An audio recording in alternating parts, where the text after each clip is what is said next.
അധികം വൈകാതെ വീട്ടിൽ കാര്യം അറിഞ്ഞു. പിറ്റേ ദിവസം ഉച്ചയോടടുക്കവേ വീഡിയോയിൽ കണ്ട അതേ സാരിയിൽ കുറ്റബോധം പേറി അവൾ ജീവിതം അവസാനിപ്പിച്ചു. പക്ഷേ നിമലിനെ വെറുതെ വിടാൻ ഞാൻ തയ്യാറായിരുന്നില്ല. കൃത്യം 2 ദിവസത്തിനുശേഷം ഞാൻ നിമലിനെ കാണാൻ അവന്റെ ഫ്ളാറ്റിൽ പോയി. പുറമേ പാവമായും ഉള്ളിൽ പകയോടും കൂടി അവന്റെ മുന്നിൽ ഞാൻ അഭിനയിച്ചു. നിമൽ, ഇനി എന്നെ ആരും സ്വീകരിക്കില്ല, നീ എന്നെ വിവാഹം ചെയ്തേ പറ്റൂ. ഞാൻ അവന്റെ കാൽക്കൽ വീണു. ഗായു, കൂൾ, മോളെ, വീഡിയോ അറിയാണ്ട് ഫോർവേഡ് ആയിപ്പോയതാണ്. നീ ഇവിടിരിക്ക്, ഞാൻ കുളിച്ചിട്ട് വരാം. നിന്നെ ഞാൻ കൈവിടില്ല.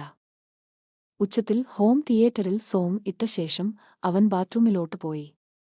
നിമൽ കുളിക്കാൻ കേറിയ സമയം നോക്കി ഞാൻ അവന്റെ ഫോണിലെ മെസ്സേജുകൾ നോക്കി. എന്തോ ഭാഗ്യത്തിന് സ്ക്രീനിൽ ലോക്ക് വീണില്ലായിരുന്നു. ഞാൻ ചാറ്റുകൾ ഓരോന്നായി അരിച്ചുപെറുക്കാൻ തുടങ്ങി.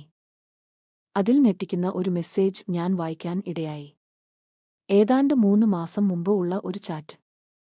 ഫേസ്ബുക്കിൽ ഞാനും നീരജയും ഒരുമിച്ച് നിൽക്കുന്ന അതേ സെൽഫി നിമൽ ഒരുത്തന് അയച്ച ശേഷം ഇട്ട വോയിസ് മെസ്സേജ്. അലിയ ക്രിസ്റ്റി, 2 പുതിയ ചരക്കുകൾ വന്നു വീണിട്ടുണ്ട്. ദിവസങ്ങൾക്കുള്ളിൽ ഈ രണ്ടവളമാരുടെയും കൂടെ ഞാൻ കിടന്നില്ലെങ്കിൽ നീ എന്റെ പേര് മാറ്റിയിട്ടോ. നിമലിന്റെ ആത്മവിശ്വാസത്തെ ശരിവെക്കും വിധം എന്റെയും നീരജയുടെയും വീഡിയോസ് വെറും ആഴ്ചകൾക്ക് ശേഷം ആ നമ്പറിലേക്ക് അവൻ അയച്ചു. അവിടെ നിന്നും ഞങ്ങളുടെ വീഡിയോസ് ശരവേഗത്തിൽ സമൂഹമാധ്യമങ്ങളിൽ വൈറൽ ആയി.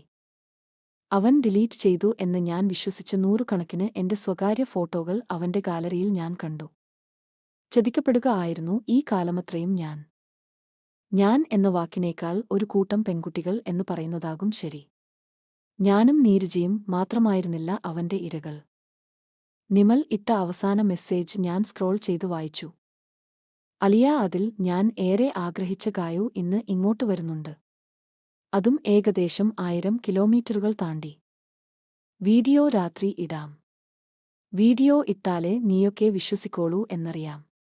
ഏറ്റവും ഒടുവിലായി ദേവകി എന്നൊരു വീട്ടമ്മയുടെ ഫോട്ടോ കൂടി അയച്ചേക്കുന്നു. ഇവളെ ഒരിക്കൽ കിട്ടിയതാ അലിയ. പക്ഷേ വീഡിയോ ക്ലാരിറ്റി ഇല്ലായിരുന്നു. സാരമില്ല, ഇന്ന് വൈകുന്നേരം ദേവു ഒന്നൂടെ ഇവിടെ വരും. പക്ഷേ അതിനു മുമ്പ് ഗായത്രിയെ പറഞ്ഞു വിടണം. പകയുടെ ഒരു തരിയെ പോലും ക്ഷമിക്കാൻ വിടാതെ ബാഗിൽ വെച്ചിരുന്ന കത്തി ഞാൻ പുറത്തെടുത്തു. പക്ഷേ 1/2 മണിക്കൂർ കഴിഞ്ഞിട്ടും നിമൽ കുളി കഴിഞ്ഞ് ഇറങ്ങിയില്ല. പെട്ടെന്നാണ് ഉച്ചത്തിൽ ഉള്ള പാട്ടിനെ പോലും ഭേദിച്ചുകൊണ്ട് ഒരു ശബ്ദം ഞാൻ കേൾക്കുന്നത്. ഓടിച്ചെന്ന് ബാത്റൂമിൽ തട്ടിയ ഞാൻ കണ്ടത് ചോരയിൽ കുളിച്ച് കിടക്കുന്ന നിമലിനെ ആണ്. സഹതാപം തെല്ലും തോന്നിയില്ല, പക്ഷേ നന്നായി പേടിച്ചു. തൊട്ടുമുമ്പിൽ കൂടി മുടിയും അഴിച്ചിട്ട് ഒരു സ്ത്രീ പ്രാന്തിയെ പോലെ